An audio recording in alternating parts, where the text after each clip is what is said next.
Ce que nous redoutons depuis longtemps, là, c'est en train d'arriver.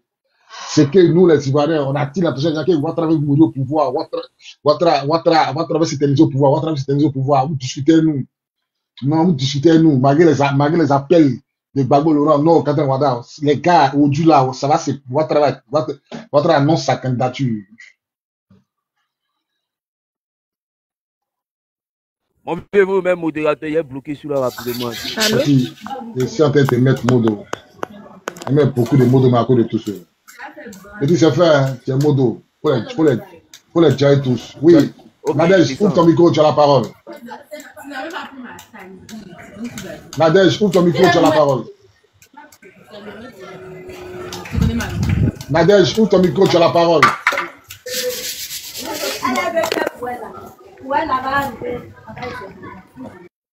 Tongo, ouvre ton micro, tu as la parole, Tongo. Ouais, je voulais te saluer, commandant. C'est la preuve que ce réveil-là, il faut qu'on le fasse. Il faut qu'on le fasse parce que la position qu'on a, c'est une position des gens qui sont toujours en train de se défendre. On est toujours dans la défensive. Alors que on a remarqué que dans toute situation, que ce soit en football, que ce soit même chez toi à la maison, si tu te défends, forcément ils vont te marquer. À force de jouer sur la défense, tu vas céder. Mais moi, ce que je voulais dire par rapport au problème de la Côte d'Ivoire, c'est pareil comme le problème de l'Afrique. Faut pas en se mentir. Ceux qui sont forts dans un pays, c'est qu'ils ont une nation. La Côte d'Ivoire a laissé le côté nation. On est en train de chercher à avoir un pays. Je vais expliquer. Parce que c'est tellement profond qu'on n'a pas compris pourquoi est-ce que on s'est retrouvés presque comme des minoritaires sur le terrain de bataille. On s'est retrouvés minoritaires parce que on a laissé des gens s'infiltrer au milieu de nous. Et l'infiltration, c'est la chose la plus dangereuse. Quand je parle du problème de l'Afrique, qui est récemment le problème de la Côte d'Ivoire, regardez bien, il y a une religion là. Quand elle arrive dans un secteur, quand ils ne sont pas beaucoup, ils sont modestes, ils sont gentils, ils sont cool. Mais quand ils commencent à être 2, 3, beaucoup là, ils vont vous chasser d'une manière violente, vous n'allez rien comprendre. Quand on regarde bien l'histoire de l'Afrique, comme je disais, le nord de l'Afrique là, c'était peuplé par qui? Par les Noirs. Mais quand c'est devenu chaud là, quand ils sont devenus beaucoup là, eux-mêmes, leur chef là, quand lui s'installe quelque part, quand il n'est pas encore de la force de Fanga, il est gentil, il est modeste, il parle de paix, il parle de paix, il parle de paix. Mais quand il s'en rend compte qu'ils sont en nombre là, là il commence maintenant à faire ce qu'il y a à faire, ça se termine par 10. Il y a 10, il y a 10. Ils font 10, 10, et puis ils avancent. Ce qui est arrivé à la Côte d'Ivoire, les gens sont obligés de crier xénophobie, xénophobie, xénophobie pour casser notre ardeur. Et c'était devenu comme un problème tabou. Oh, tu es xénophobe, tu es effrayé pour t'intimider, puis tu baisses la garde. Quand moi je regarde les pays là-bas, chez les gens là, tu peux pas t'amuser où des gars traversent et puis dire, après c'est les tilapiens, ils croisent là. Dans leur pays là, pourquoi ils sont violents avec les autres? Pourquoi ils sont prêts à vous dire, quand on commence à dire, ils vous traumatisent pour ne même pas rester dans la zone. Parce qu'ils connaissent ça. Nous, nos problèmes là, si on veut parler de ça aujourd'hui, c'est pour ça qu'il faut qu'on réveille notre esprit pour enlever ce côté-là. Parce que si tu ouvres pas ton esprit pour prendre ce qui t'appartient là, c'est pas quelqu'un qui a jamais fait ça à ta place. On a remarqué ça quand les Mogos arrivent dans le sud, on donne table, on donne chaise, quand on donne maison, même quand on va rajouter femme dessus encore pour leur donner. Quand moi j'ai vu à Guézon, dans le village de ma grand-mère, Mogo qui a téléguidé tous les Mogos là, c'est l'enfant du gars qui avait le kiosque au milieu du village. Quand les Mogos sont arrivés là, c'est lui qui a dit ici là, voilà lui là, voilà ici, c'est comme ça, voilà campement ici, voilà campement ici. Guézon là, ça a été rasé par rapport au Mogo que nous-mêmes on a bu café dans le kiosque de son papa, à Guézon. Il est devenu chef comme zone du secteur. Il a bouclé tout. Et puis, ça va pas quelque part. Jean, on est trop cool, on est trop gentil. Viens t'asseoir, viens manger, viens dormir avec nous. Prends femme. Et puis, fais enfant. Il va envoyer pour lui l'autre femme. On dit nous, boing. Quand quand ça devient gros, là, vous comprenez pas, vous êtes traumatisé. C'est la vérité qu'elle est là. On veut nous faire croire que c'est une affaire de non, xénophobie. Ils ont compris. Les plus bas billets même, c'est eux. Ceux même qui sont quittés quelque part, c'est les plus bas billets même. Vous allez voir que les qui sont en haut là-bas, là, ils réfléchissent mieux. Ils sont pas dans cette gamme-là. Sinon, moi, j'ai compris ça depuis le départ. Quand on disait que non, c'est pour ça, le président, quand il parle, là, il dit, je suis chez moi, tu as venu encore dire ça. C'est parce que quelqu'un vient chez toi, là, tu construis ta maison, là, pour casser ça en une journée, là, c'est rien pour lui. C'est rien pour lui. C'est pour ça, moi, il faudrait qu'on soit dans ce moral-là que ce n'est pas une affaire de dire non, il faut avoir peur. Parce que eux, là, pourquoi ils disent qu'ils n'ont pas peur? Pourquoi ils disent qu'ils ont gros cœur, ils montent sur le terrain? C'est pas qu'ils savent que là où ils sont là, c'est là où ils vivent. Comme on te dit qu'il est à Dalo et à Divo, là, c'est là où ils vivent. Allez où? Tu peux pas le chasser. Nous, on a village. Donc, ça chauffe brou, on court, on va dans les villages. Eux, ils ont quel village? Eux, ils ont quel village pour rentrer quelque part? Donc là, ils sont prêts. C'est ça que une partie de nos problèmes, c'est ça là, qui est là aussi. Voilà. Sinon, moi, je me rends compte que si c'est les guerriers, là, il y en a. C'est pour ça, moi, j'ai aimé les Agni, les Adjoukourou, là. J'aime le gamme. Eux, là, quand ils viennent t'installer, là, ils te mettent ta boutique devant le village ou derrière le village, mais pas au milieu du village. Tu fais tes mouvements, là, on te met dans une zone quelque part là-bas, mais tu te mets pas au milieu. Les Adjoukourou aussi, ils ont laissé la ville aux gars et puis sont rentrés dans les villages. Maintenant, c'est cette technique-là, maintenant, là, on doit réfléchir à ça. Comment faire pour récupérer chaque partie, moralement, de chaque Ivoirien. Parce qu'il y a un frère qui est monté tout à l'heure, il disait non, quand on sortit, ils ont fait ça. Parce que c'est vrai, nous, on n'est pas des ritualistes. On n'est pas des ritualistes. Voir, qu'on appelle le sang de quelqu'un couler, on ne connaît pas ça. Moi, mon premier poulet même, il tremblait. Après qu'il a vu le premier djali de mouton, il tremblait. Bœuf même, il ne peut même pas regarder son djali. Mais eux, c'est leur bara. Ils savent pour déjà couler quelque chose là. Ils sont prêts à ça. Donc voilà un peu vraiment soutien. Dès que c'est bon, nous moments décalés, moi aussi j'ai en position. En position par rapport à tout ça, il y a dans ton PV, et puis on soutient le mouvement, et puis ensemble on va avancer. Bien fort, je te remercie. Merci pour l'intervention, porte-toi bien. Ibrahim, ouvre ton micro. Ibrahim, ouvre ton micro, tu as la parole.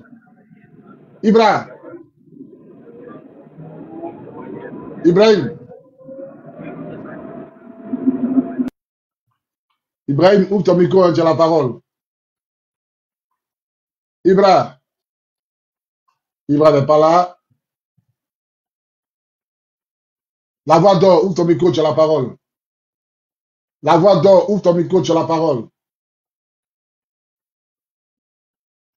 La voix d'or, ouvre ton micro, tu as la parole. Série, ouvre ton micro, tu as la parole. Série, ouvre ton micro, tu as la parole.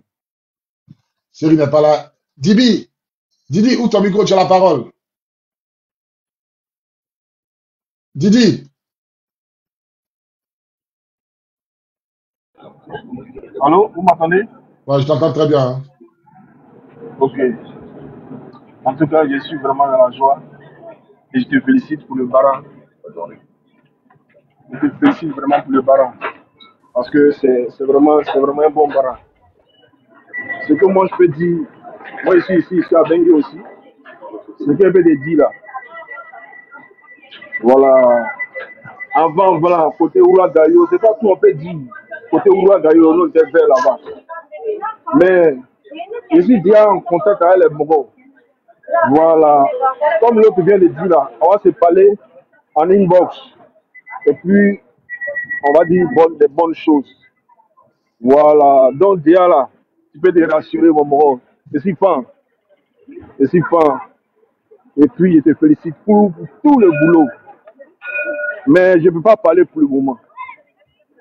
Je ne peux pas parler pour le moment. Si on était sûr, hein, Voilà, sinon, on va sortir dans les préférons et puis tu apprendras. On est prêt où? On est prêt. Donc, c'était juste te dire cela et puis voilà, on est ensemble. Merci beaucoup, il te suit. Ok. La voix d'or, tu es monté, je te donne la parole. On dit ouvre ton micro, tu vas parler, tu parles pas. La voix d'or, tu es monté, on dit ouvre ton micro, tu vas parler, tu parles pas. Tu te plains qu'on t'a fait tomber. Commandant Diagonobi, tu as la parole, ouvre ton micro. Allô, on m'entend? Oui, Parfaitement. Hein. attends. Ok, bon ben, bonjour à tout le monde. Bonjour à tous ceux qui nous écoutent. Je souhaite que ce panel-là, il y ait beaucoup de panélistes parce que le sujet entamé, j'ai écouté les uns et les autres, c'est un sujet qui est très intéressant parce qu'il faut combattre le mal par la racine. Quand on ne combat pas le mal par la racine, on ne peut pas guérir ce mal-là. Voilà, le frère tout à l'heure qui a parlé de nations et de pays, il a tout dit.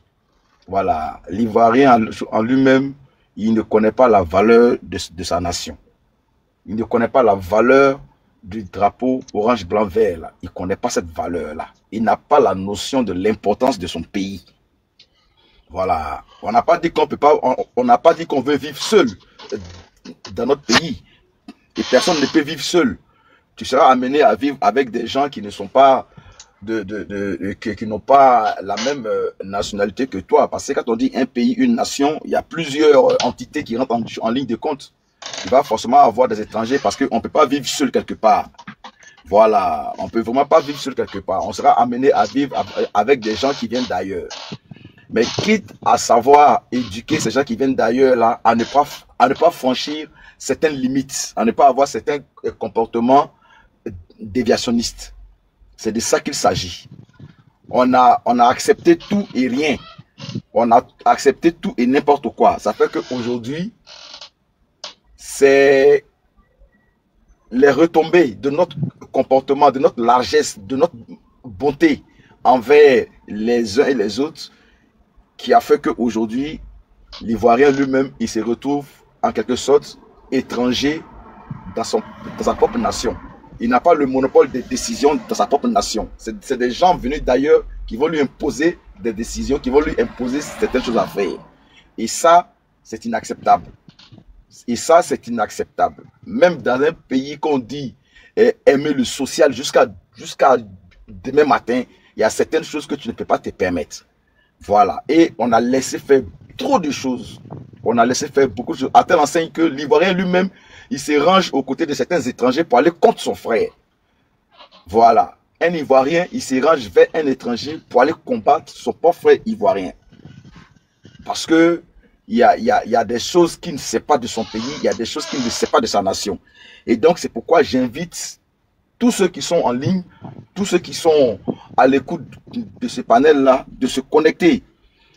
Connectez-vous et venez écouter un tant soit peu le peu que les uns et les autres savent de l'histoire de la Côte d'Ivoire. Ils vont vous le dire pour que vous sachiez l'importance que la Côte d'Ivoire a au niveau, d'abord pour les Ivoiriens eux-mêmes et au niveau de la sous-région. Voilà. C'est important de savoir ça parce que si on ne sait pas ça, c'était comme si on courait dans un sac. C'est-à-dire, on va faire ce qu'on doit faire. Soit ça n'aboutit pas, même si ça aboutit, mais ça va revenir. Parce qu'on n'a pas la notion de l'importance de notre pays et l'importance de la notion de la valeur de notre pays. Ceci dit, pour ceux qui sont à l'écoute, j'avais fait un tant soit peu un petit rappel de l'histoire de la Côte d'Ivoire pour que chacun s'imprègne des réalités et du vécu des Ivoiriens. Il fut un temps où, à partir des années 2000, des années 2000, des années 95 jusqu'à 2000, ils ont commencé à taxer les Ivoiriens de xénophobes. On n'aime pas les étrangers, on n'aime pas les musulmans, on n'aime pas ceci, on n'aime pas cela. À telle enseigne que cette gangrène, ce poison-là, il a infiltré la tête de tous les Ivoiriens. Il a infiltré la tête. Quand je parle des Ivoiriens, je Mon parle... frère, quand tu as parlé de nos présidents, il faut dire dans le respect, s'il te plaît. Quand je parle de président, est-ce que j'ai encore dit... Diagoné, c'est qui a parlé là? Est-ce que j'ai encore dit le nom d'un président? C'est qui qui a parlé là? C'est qui? C'est Commandant, laisse ton doi, c'est moi. Il faut laisser ton doi. Il dit.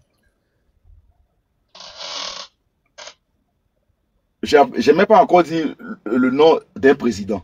Je n'ai dit le nom de personne. Je parle de la nation ivoirienne, des Ivoiriens.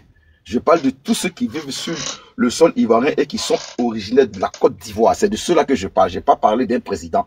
Maintenant, celui qui se sent morveux, qu'il se mouche. Voilà. Parce que on a un temps soit peu été léger, on veut accepter tout, mais on ne peut pas tout accepter en cette période-là. C'est fini. Voilà. Mon commandant, avec votre permission, si je peux prendre la parole pendant un moment maintenant, vous me le dites, ou bien si je dois reprendre la parole après allez-y. Voilà. Et donc, comme je disais, dans les années passées, la Côte d'Ivoire acceptait tout. Même le président Houphouët-Boigny, là, il faisait venir même les étrangers pour travailler pour la Côte d'Ivoire. Voilà. Il faisait venir même les étrangers pour travailler pour la Côte d'Ivoire.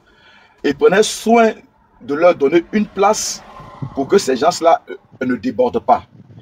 Ça fait que la communauté libanaise avait demandé à Houphouët de leur donner tout le territoire qu'il y avait à Niamey.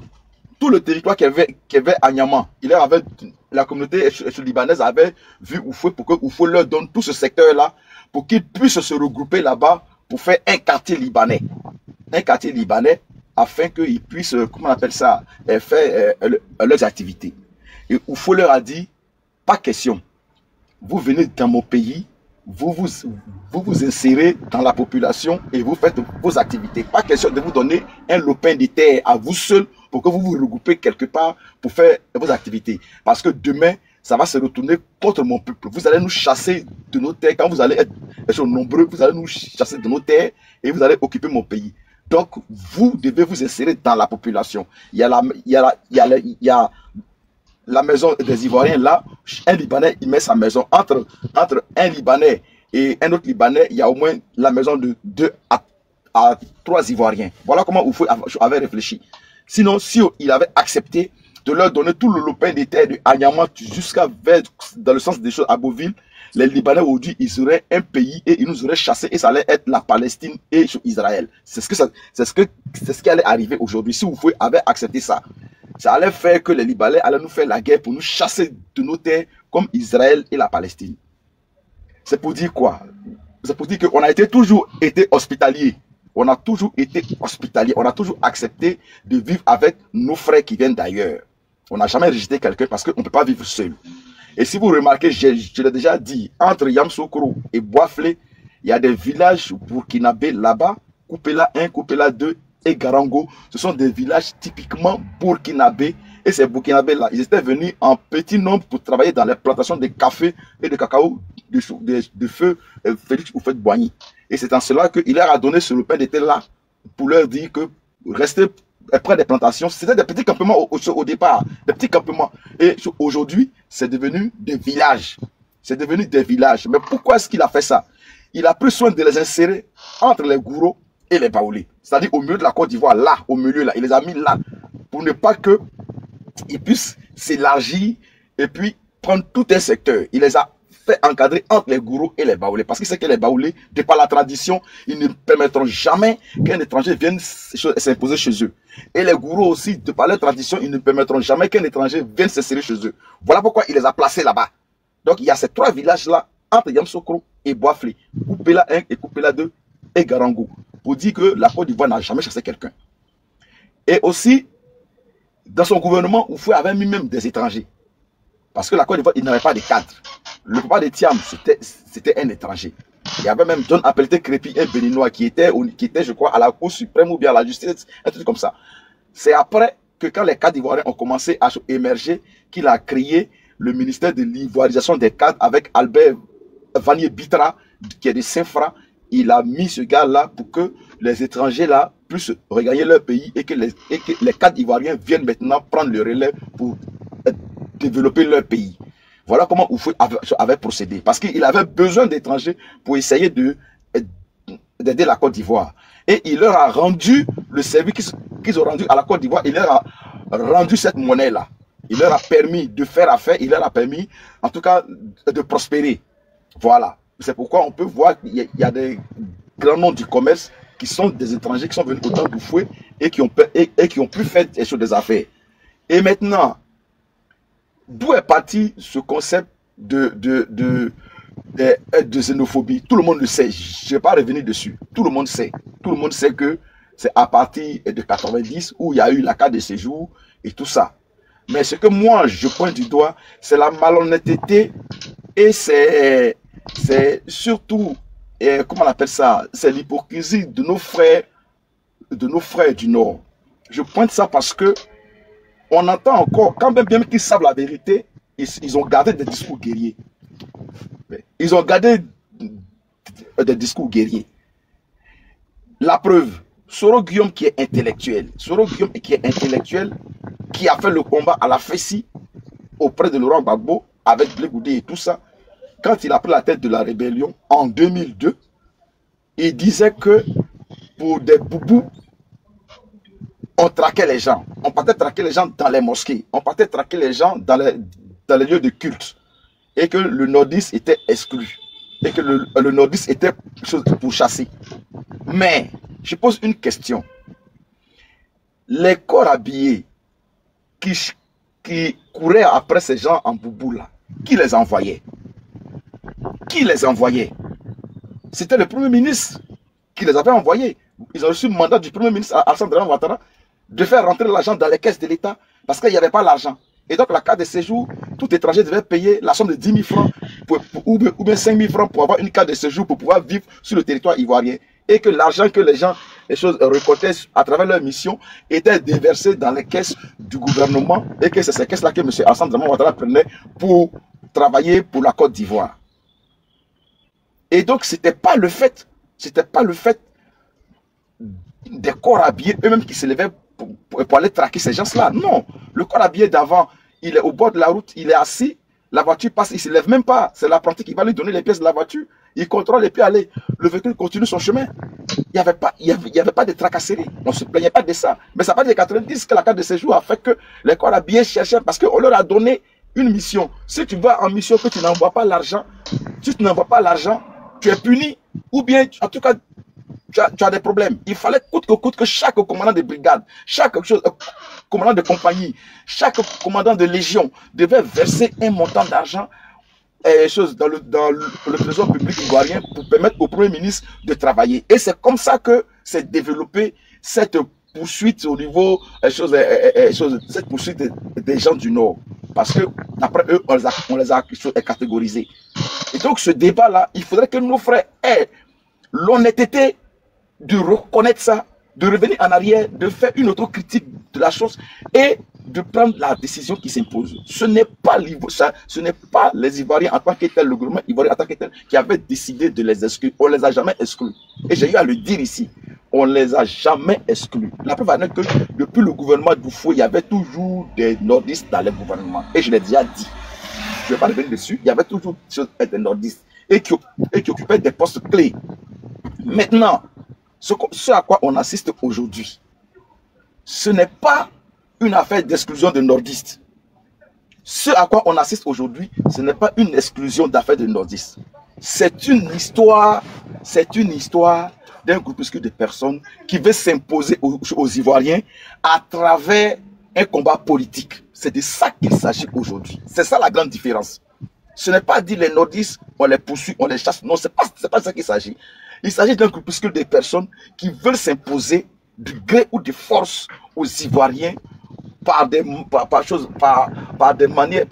méthodes condamnables, qui veulent s'imposer aux Ivoiriens, qui ne tiennent pas compte de la vie des Ivoiriens, qui ne veulent pas tenir compte de la situation des Ivoiriens, mais qui veulent vivre, comment on appelle ça, qui veulent faire prospérer des ambitions politiques en les imposant aux Ivoiriens. C'est de ça là qu'il s'agit.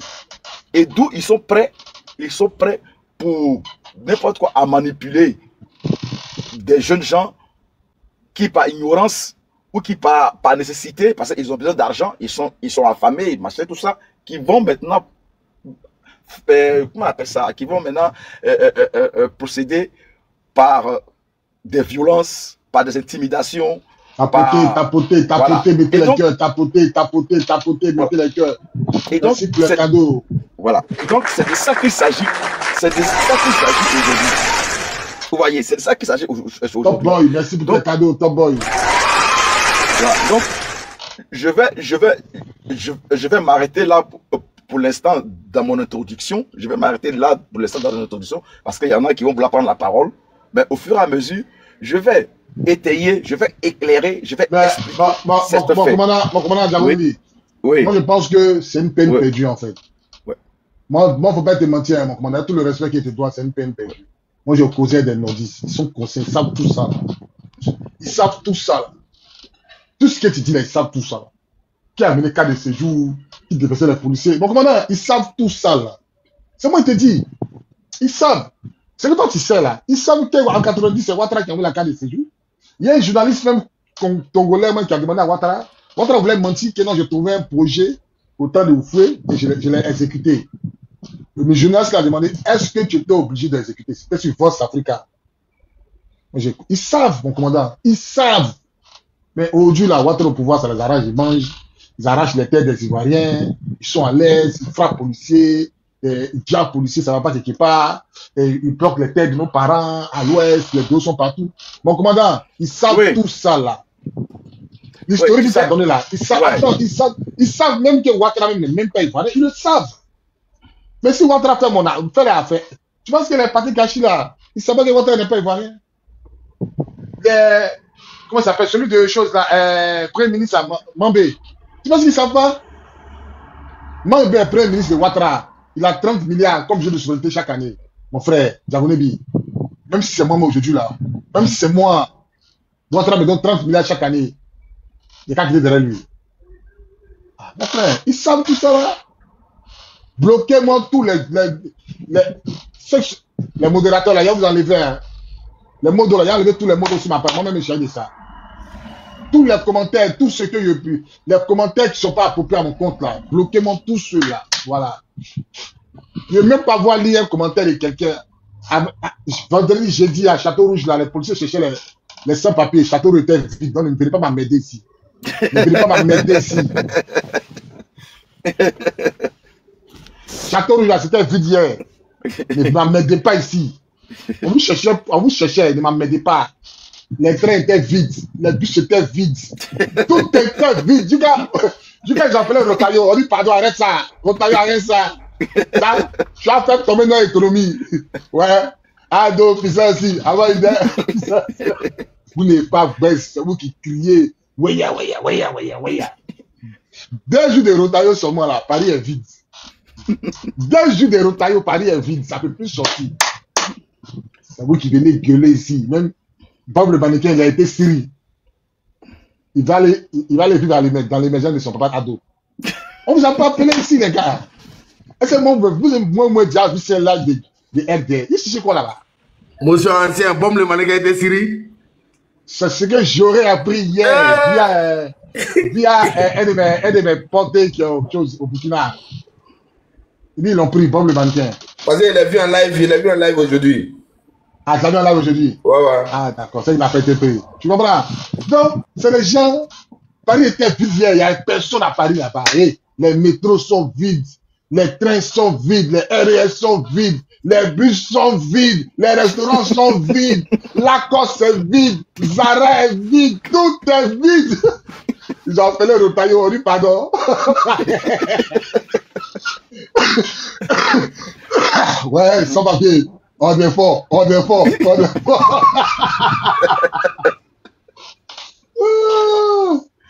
les gars, on est déjà. Mon commandant, moi-même, j'avais vu dans le même jour où ils sont le faire le 10 000 là. Il y en a qui sont partis torse nu ou en débardeur à Paris. C'est-à-dire que le Mogo, il sait que ça envoie t-shirt rouge, t-shirt orange. Donc, il va à Paris en débardeur. Mais tu dis, tu le vois, on dirait qu'ils ont ouvert un bateau, et puis ils sont tous descendus comme ça. Mais même dans petite ville de celui-là, les gars étaient étonnés de les voir passer. J'ai dit, ouais. Mais tu vois les têtes là, c'est même pas des Ivoiriens. Mais ils étaient bons dans le train comme ça. En débardeur. Ils ont porté t-shirt orange pour revenir. Maintenant, moi, là, moi, il y a une motion. Les gars, on va avoir des revues du sujet, là. On va débattre quelque chose. Ok. Sinon, On t'écoute. Ouattara donne t-shirt cadeau aux gens. Ouattara les paye 5 000. On leur donne manger pour manger. Le son, on t'entend pas. Hein? Non, on m'attend? Ouais, ça va, c'est bon. C'est bon maintenant. Ouattara donne tricot. Pour nous, hein, nous-mêmes, on paye notre tricot. Nous-mêmes, on est solidaires. Non, il n'y a pas sardine. Les gars, est-ce que ce que Ouattara fait là, c'est normal ou c'est pas normal?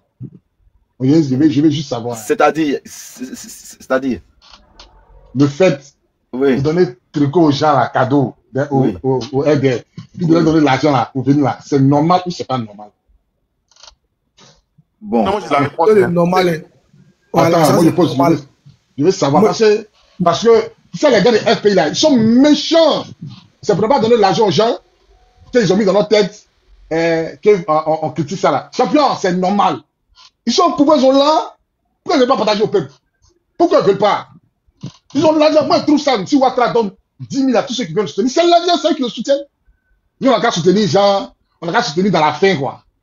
Dans la fin. Ouais, mon commandant. Il y avait une marche un jour, il y avait une marche, il devait se passer à Paris ici. Puis moi, j'ai annoncé qu'il devait venir. D'ailleurs, je m'envoie une invitation. Et puis, moi, normalement, je ne travaille pas les samedis. Et puis, mon boss m'a appelé pour dire, ah, viens, tu as travaillé samedi, c'est journée payée, puis tu as 30% de plus ton salaire. Moi, je suis allé travailler. Et les Gbagbo moutons m'a fait pour dire, tiens, traite. Pourquoi tu n'es pas venu? Pourquoi tu n'es pas venu? Est-ce qu'ils s'entendent même? Qui va payer mes factures? Ouais, si eux, ils laissent un samedi, et puis Ado les donne t-shirt à 50 €. Champion, il a payé les journées. Non, pourquoi un pays là, on ne peut pas faire ça? Pourquoi on ne peut pas faire? Attendez, il faut développer. Pourquoi on ne peut pas faire ça? Et puis quand tu fais, oh, il y a un qui est passé au plateau, ça sentait sardine. On s'en fout, ça sent sardine. On s'en fout de ça. L'un du peuple, mettez la disposition du peuple. L'argent du peuple, mettez ça à la disposition du peuple. Alors, c'est l'un du peuple. Est-ce que ça qui dans poche de quelqu'un du FPI? C'est l'un du peuple. Tu vois, aujourd'hui, il prend sardine, il prend pain, il prend tricot, il prend 5 000. C'est l'argent du peuple, c'est normal. C'est normal. Depuis nous, on s'en va marcher sans sardine, sans l'argent là. On est arrivé où? Oh non, non, on nous paye pas. Qui est dans ce sujet là? Vas-y, t'es bon. Attends, tu poses une question et puis. Attends, j'ai une réponse aussi. Attends, le commandant Jaroni doit finir. Tu as posé la question pour demander notre avis et puis en même temps tu réponds. Non, autant pour moi, commandant, autant pour moi. Voilà. Donc, en fait, ce que tu dis, il y a deux cas de figure. Le premier cas de figure, par exemple, ceux de l'Europe, c'est normal parce que le mec, en venant à la manifestation, il paie une journée de travail. Et donc, si on lui paye sa journée de travail, parce que quoi qu'on dise, il est venu et il travaille pour nourrir sa famille. Et donc, si on lui permet d'avoir quelque chose pour nourrir sa famille tout en soutenant son mouvement politique, ça c'est normal. Ça, moi je trouve que c'est normal. On est à l'étranger et on a besoin de se nourrir, on a besoin de prendre soin de nos familles. Et surtout qu'ici le boulot c'est payé par heure de travail. Si tu n'as pas pu rentabiliser tes heures dans ton entreprise et que tu rentabilises tes heures dans une manifestation fût-elle de ton parti politique, moi c'est acceptable. Voilà, paye sardine à la manifestation, on peut manifester le ventre vide, c'est normal. Mais le deuxième cas de figure, c'est que les manifestations qui ont lieu au Bled, en Côte d'Ivoire, où on s'en va donner 10 000 aux gens pour qu'ils viennent. Ce côté-là, je ne suis pas trop d'accord que ce soit comme ça. Je m'explique. Ça fait combien d'années que ce pouvoir-là, il est en place? Et ça fait combien d'années qu'ils dirigent la Côte d'Ivoire? Ils ont eu leur projet de gouvernement, leur projet de société. Et ça tout fait ça combien d'années?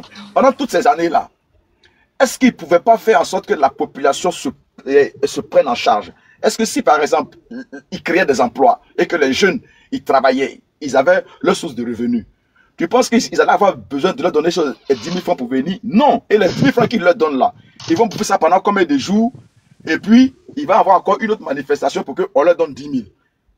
Avec les 10 000 francs, ils ne peuvent même pas payer une aspirine. Et si cette manifestation passe, on ne va rien leur donner. Ils vont retourner dans la misère et attendre une autre manifestation encore pour qu'on leur donne encore 10 000 qui va peut-être leur permettre d'aller payer un poisson et puis c'est fini. Alors que tout cet argent-là, il créait des emplois. Il créait des emplois. Il permettait aux jeunes, aux gens de travailler afin d'avoir un salaire, de s'autosuffire, de se prendre en charge.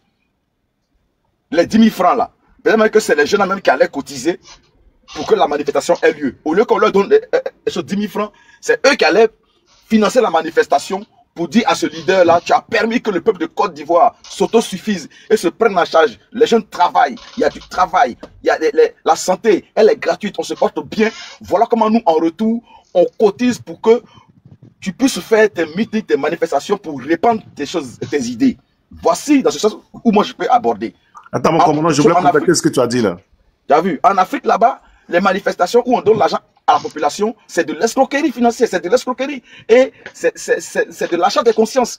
Parce que tout cet argent qu'on leur donne là, à chaque manifestation, on va leur donner tout cet argent là. Cet argent qu'on donne là, ça ne peut pas payer des médicaments pour mettre dans les hôpitaux pour qu'on soigne la population. Ça ne peut pas. Ça peut pas créer des choses et des emplois. Ça ne peut pas permettre aux jeunes d'aller à l'école, de créer des choses et des écoles. De payer des manuels scolaires pour que les enfants aillent à l'école de façon gratuite. Ça peut faire tout un programme de développement. Au lieu de